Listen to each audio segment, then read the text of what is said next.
Kabid Propam, kami sudah menceritakan setiap pertama tuduhan terhadap klien kami dengan berbagai narasi itu. Siapa klien Bapak? Dilanjutkan terhadap laporan dari oknum. Kenapa saya mau katakan oknum anggota PMKRI ya, terhadap tuduhan terhadap katanya klien kami mengancam beliau kan, mengancam. Kenapa kami harus patahkan itu? Satu, posisi dia sebagai aktivis tidak sedang dalam menjalankan orasi secara resmi ya. Ya, kedua, klien kami pun sama. Klien kami juga tidak sedang dalam menjalankan tugas ya, tidak salah menggunakan ukuran seragam. Karena berdasarkan keterangan klien kami dan kami sampaikan kepada Kabid Propam tadi, itu terjadi akibat ada pemberitaan dari Flores Postnet kalau tidak salah, yang di dalamnya ada narasi yang sifatnya menyerang kepada klien kami dengan berbagai opini, tuduhan segala macam itu. Dasar dari situ, menurut keterangan klien kami yang kami sampaikan kepada Kabid Propam, ya itu diawali opini itu dan berdasarkan diskusi di sebuah grup WA ya, grup WA di mana klien kami sempat menegur kepada pelapor, grup WhatsApp ya pelapor agar jangan berbuat seperti itu kalau memang buktinya belum jelas. Kenapa? Narasi di opini yang disampaikan step to pen itu kan cuma narasi ya kan, asumsi saja. Satupun bukti tidak ditampilkan ya. Padahal dalam konteks hukum pidana ya, ketika ada pelapor, Anda menarasikan ada pelapor, harus ada korban. Pertanyaan kami, korban siapa yang dicantumkan di opini? Tidak ada, ya kan? Nah, dasar dari situ ya, makanya klien kami kaget kok tiba-tiba dilaporkan. Sedangkan ini kan tidak, satu, anggota PMKRI ini tidak sedang dalam apa istilahnya aktivitas sedang dalam demonstrasi apapun ya terkait itu rencana mereka. Kedua, saya tegaskan lagi bahwa klien kami juga tidak sedang dalam keadaan sedang dalam menjalankan tugas. Ini hanya di grup diskusi dilanjut dengan klien kami menelpon si pelapor yang saat ini di Polda ya, menelpon bahwa tidak melakukan sesuatu yang berlebihan, kira-kira begitu ya, yang di luar fakta begitu. Ya ternyata mereka melaporkan, silakan nggak apa-apa. Setiap warga negara bebas dia mau melaporkan siapa apa saja. Tapi ingat saya katakan bahwa setiap laporan itu harus dibuktikan ya. Kalau tidak dibuktikan pasti ada konsekuensi. Nah hari ini sekali lagi bahwa hasil pertemuan kami dengan Kabid Propam, kami sudah memberikan keterangan sesuai dengan apa yang kami harapkan, sesuai fakta yang kami miliki terhadap tuduhan terhadap klien kami. Kedua, kami juga hari ini sudah menyampaikan secara resmi kepada Kabid Humas Polda NTT.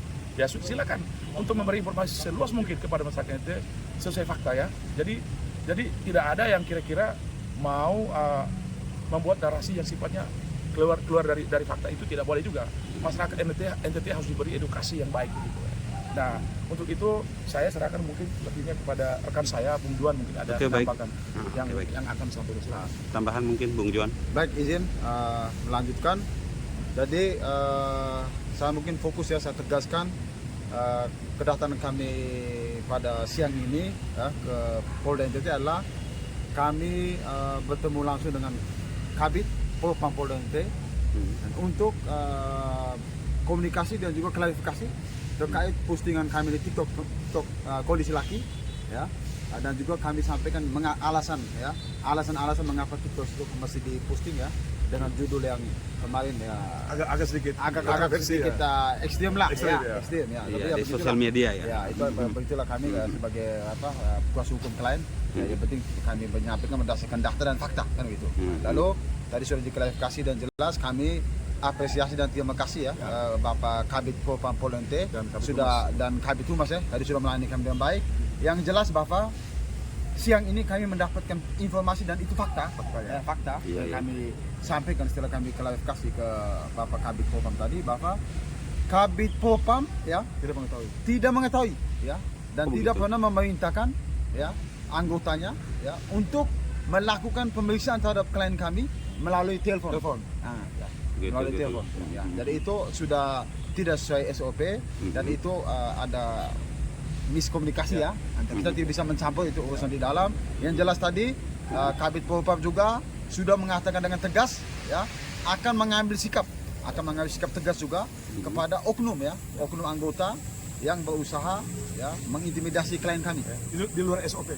Ya, di luar SOP Klien. dengan Pasar dalil polus tebu.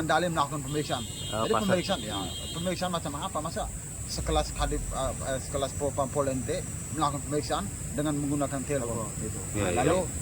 Lalu apa mungkin masalah yang di luar dari laporan yang sesungguhnya. Nah, jadi ya apa namanya? Saya tegaskan lagi tadi Kabit Propam juga sudah menegaskan bahwa untuk saat ini kami mempersilakan ya sebagai kuasa hukum mempersilakan klien kami diperiksa ya sesuai dengan fokus kepada laporan yang mengenai ancaman. Ya, silakan dibuktikan ancaman seperti apa, abang bisa dijelaskan. Oke, karena ini saya harus kasih tahu ke publik. Jadi berdasarkan surat panggilan awal, klien kami datang ke ke Kabit Propam di Polda di Kupang ini, itu dasarnya itu pemanggilan terkait pengancaman atas dasar pelaporan dari salah satu oknum dari PMKRI tadi, ya kan? Oh tiba-tiba pada saat dipanggil ya, ini biar publik Nagekia khususnya tahu nih ya, pada saat dipanggil, tiba-tiba bukan poin itu saja yang ditanya ya, masalah urusan-urusan lain yang seperti dinarasikan oleh opini step to pen itu malah yang dikejar ya. Kedua, itu sebenarnya beberapa hal itu yang seharusnya kan tidak fokus menurut kita. Kalau memang dia seorang saya mau katakan ini oknum ya, oknum propam ini kalau dia profesional ya, harus dia fokus kepada pemanggilan itu, dasar pemanggilan itu. Kerap dia melebar ya kan, bahkan mau menyita kami punya klien punya HP lah segala macam, mau cloning HP kami klien kami lah. Kok nggak benar gitu loh. Anda bekerja harus berdasarkan pada pimpinan Anda gitu loh. Kenapa Anda bertindak di luar itu? Saya mau katakan, saya ini menduga. Diduga ini ada oknumnya yang manggil klien kami ini kayaknya dia ini nggak benar menurut saya, nggak profesional, atau ada sesuatu di balik itu. Saya minta Kabit Propam untuk membongkar ini semua ya, biar fair. Kalau memang klien kami dalam macam narasi kita nggak mau itu. Kami tegaskan sekali lagi ya, kalau klien kami memang salah, ada bukti, silakan proses ya. Tapi ingat, kalau ada oknum Propam yang nggak benar, kami minta juga Kabit Propam untuk proses itu ya. Kalau nggak benar untuk proses ya, jadi semua fair di sini, kira-kira begitu ya. Jadi buat siapapun ya yang terkait dengan opini sesat selama ini, saya mau kasih opini sesat tanpa bukti satupun ya. Kenapa?